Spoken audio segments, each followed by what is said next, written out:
use it to fund things like green energy giveaways. We've been covering that on our show. And what did Americans get? We just got stuck with the bill. But one of the most devastating aspects of Biden's Inflation Reduction Act is a hidden provision known as the Biden pill penalty, a policy that's gutted funding for the development of potential life-saving medicines. In just the last 3 years, investments plummeted, forcing researchers to abandon potential breakthroughs for cancer, Alzheimer's, and other deadly diseases.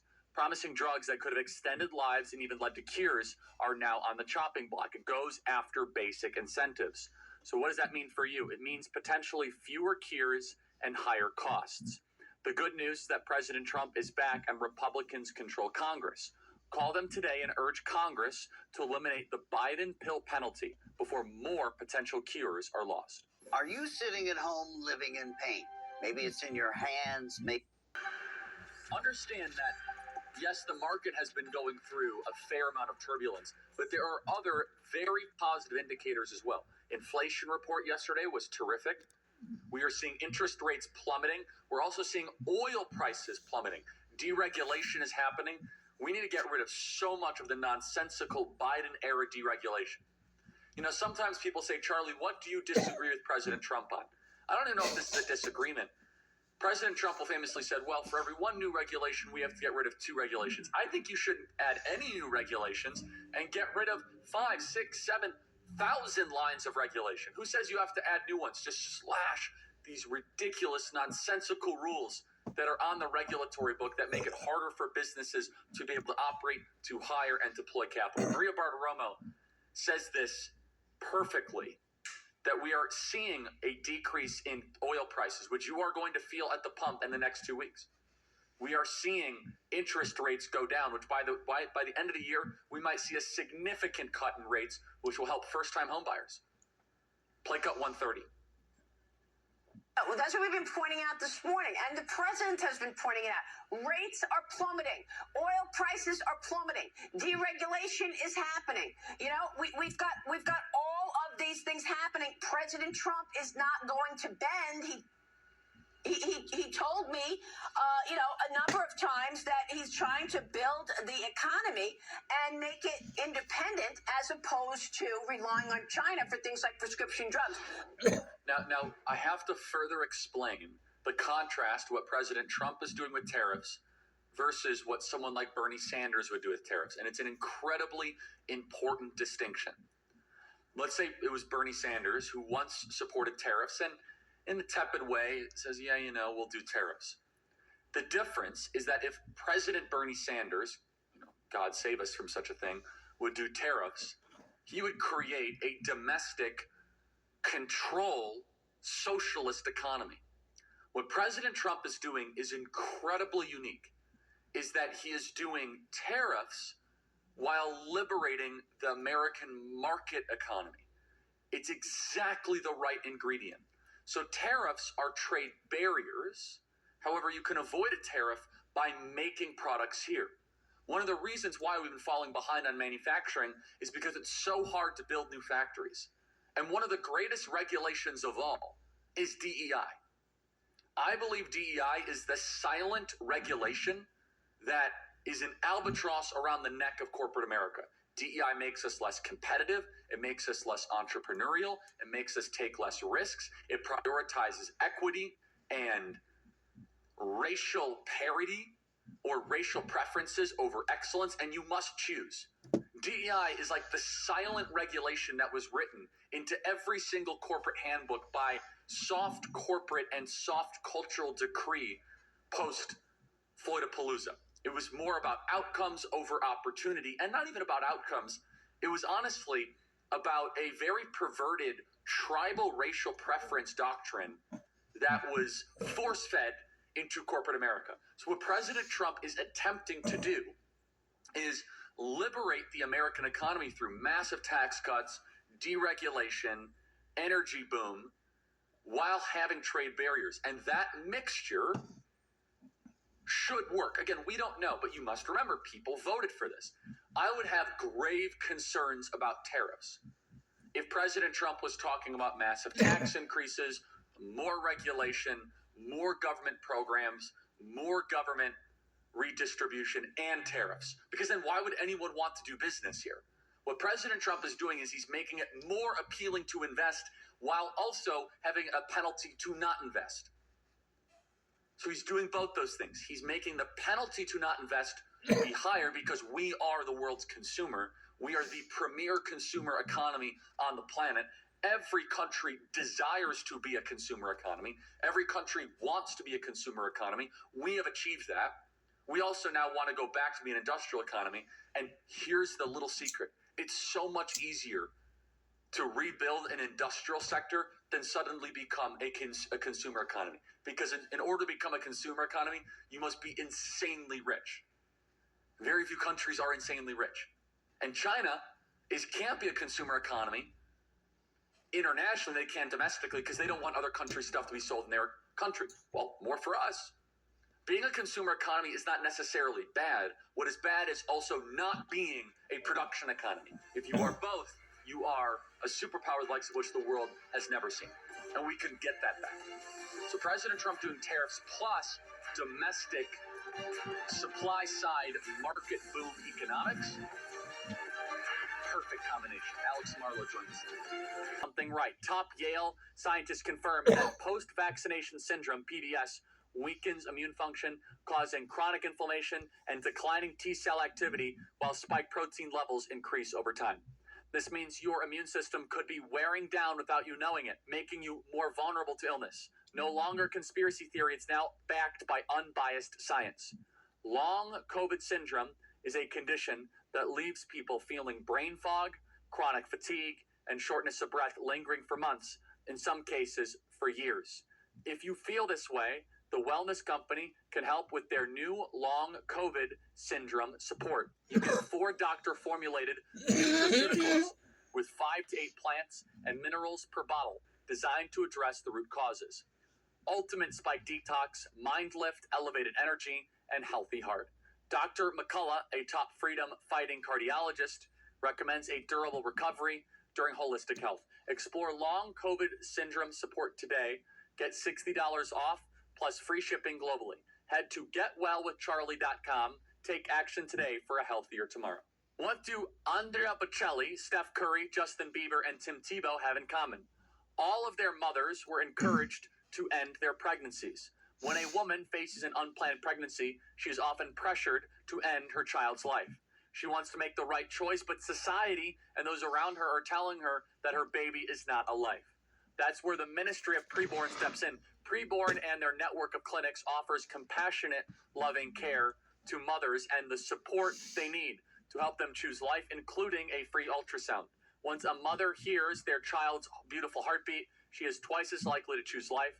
If you consider yourself pro-life, it's time to join forces with Preborn. I'm a donor and you should be too. Together we can empower women to choose life, empower the truth of motherhood, transforms families and futures. One ultrasound is just $28, and a $140 gift will help to rescue 5 babies. When you donate monthly, you'll receive stories and pictures of lives you helped to save. Please dial pound 250 and say the keyword baby. That's pound 250 baby, or visit preborn.com/Charlie. That is preborn.com/Charlie, sponsored by Preborn.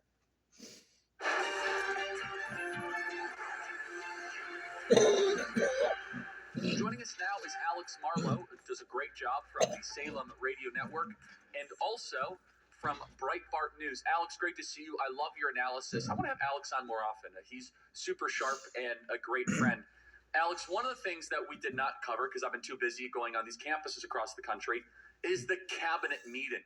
I do want to play some piece of tape here from the cabinet meeting and then get your take of this group of all-stars and rock stars. I'm just going to pick one of the kind of cabinet meeting, let's just say, highlights. Let's pick this one. Bobby Kennedy saying by hopefully September, we will know what is causing the autism epidemic. Huge claim. Hope it's right. Play cut 249. We are going at your direction. We are going to know by September. We've launched a massive testing and research effort that's going to involve hundreds of scientists from around the world.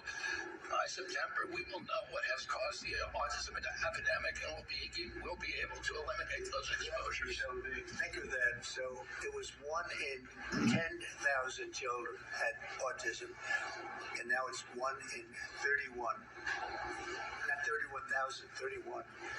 That's a horrible statistic, isn't it? That is just one of many promises made. Alex, you're the editor-in-chief of Breitbart.com. What is your take on this all-star cabinet meeting? The floor is yours. I'm a massive fan of his, and is not necessarily because of the exact reasons that you might see on your favorite X account. I don't necessarily think of him as the most hardcore. I think of him as someone as the most evidence-based. And one of the reasons why I've always been drawn to him is because I actually feel like what he wants to do is just assess some of these things that we've just assumed to be true and to be okay. And maybe some of them will turn out to be fine, and we can say the course. But other times, he's going to identify things that he's going to answer questions that either we haven't asked or we've assumed that the answer is a certain thing. And he went through a big list of things yesterday that I thought were really important. Let's just start with baby formula, where he's trying to get chemicals out of baby formula. The fact that we have a chemical-laden baby formula that babies consume, and that's just assumed to be a good thing and acceptable, he's going to reassess that. Obviously, we talked about the autism rates, and that's going to be a really complicated answer, but he's trying to give it to us almost right away. He's also talked about something, Charlie, that I think is one of the top issues of our time, which is cell phones in schools. So younger people are completely addicted to these phones. They're not learning basic social behaviors.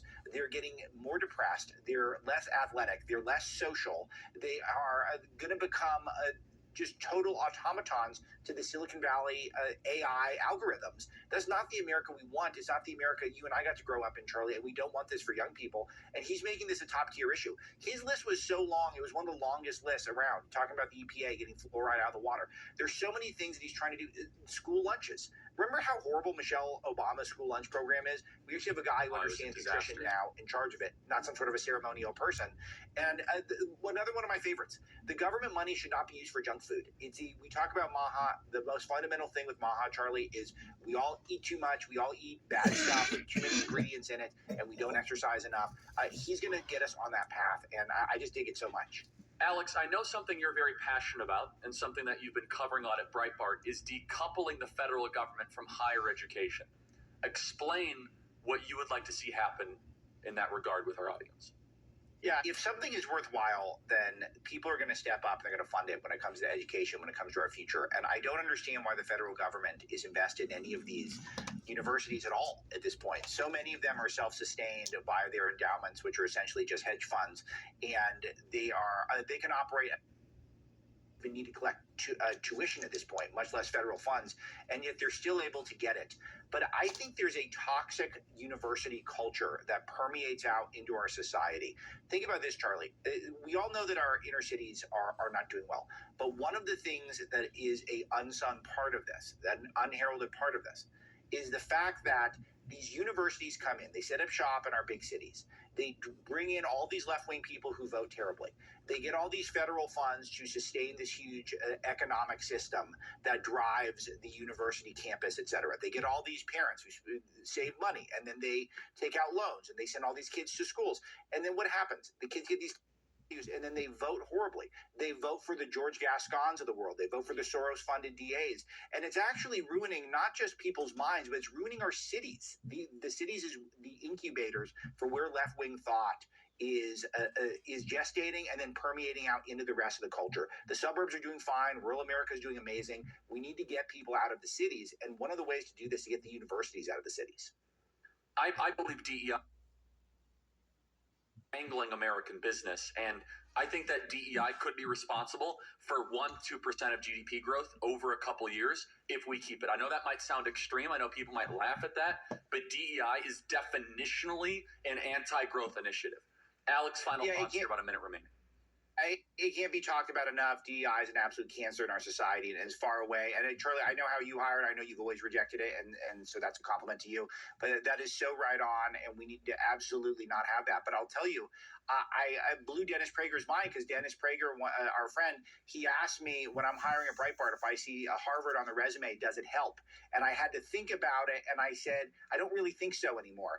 And someone who is an academic guy, 50 years ago, the thought that in a half a century, Harvard would not add to your resume, it just shows you stop wasting your money on these places, get those internships going for your kids.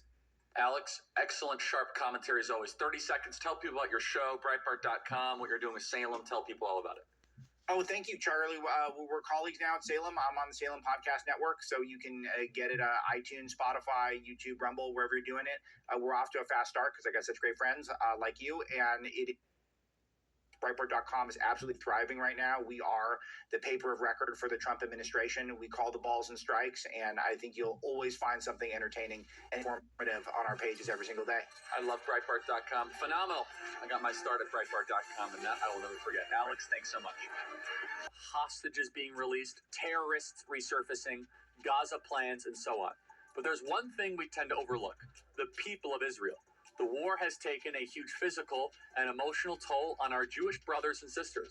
And that's why I want you to know about the International Fellowship of Christians and Jews. I want you to support the important work that they do. IFCJ is on the ground throughout Israel, providing food and life-saving aid to the sick and elderly, even released hostages and their families.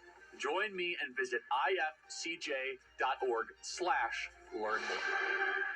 It's on Stacklebet tonight. On April 16th, Rick Renner unpacks the power of the resurrection like never before in The Resurrection Revealed. On April 17th, we welcome Rabbi Jonathan Kahn for the mysteries of the Passover with worship from Joshua Aaron. And then on April 18th, I'll take you on location in Israel for our powerful Good Friday special, From the Cross to the Crown. 3 nights, one message: He is risen. Be sure to watch Stacklebet tonight, Easter week, only on TBN.